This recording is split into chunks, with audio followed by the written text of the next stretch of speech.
Anong sasabihin mo? Boss, naglilinis po si Venus doon sa labas. Saan si Ella? Tawagin mo. Kita.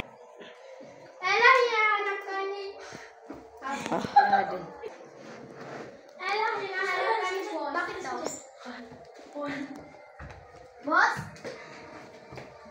Sabi nila. Okay, go. Boss, pinapatawag niyo po ba ako? Bakit mo pinapalinis si Venus dun sa labas? Siya naman po na-assign dun eh. Tsaka naglilinis din po siya ko dun. Di ba sabi ko may naglilinis din dun? Hindi siya. Kasi dumi-dumi po kasi doon. Nagdulungan kayo doon. Opo.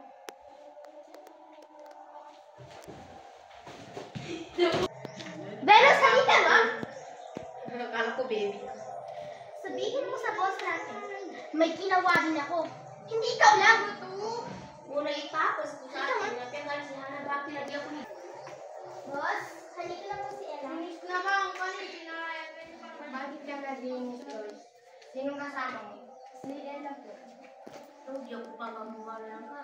Di ba sabi ko, walang maglinis doon? Kasi po, wala po doon yung assign doon eh.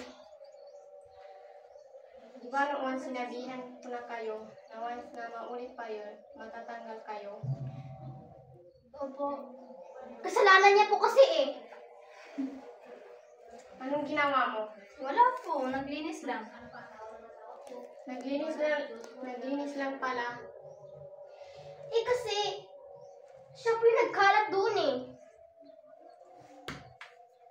Maglinis kayong dalawa at ayusin niyo ang trabaho ninyo. Opo. Ikaw? Ayan, pulutin mo yan. Ikaw dapat maglinis niyan. Tapos naman.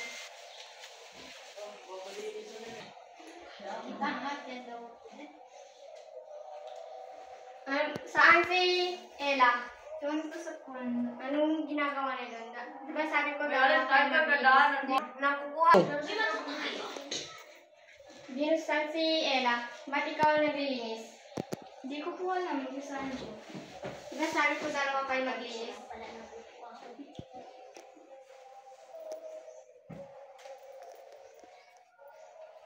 Ella, ba't si Venus lang naglilinis doon?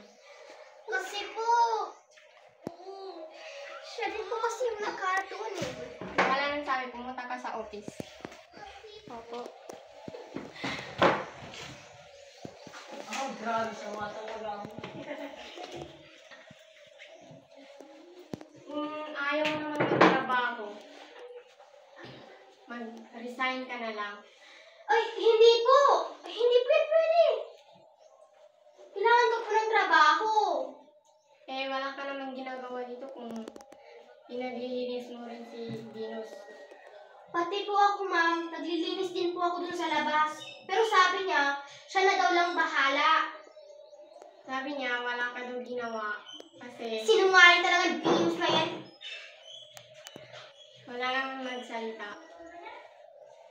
Matatanggal ka na sa trabaho nito. Opo.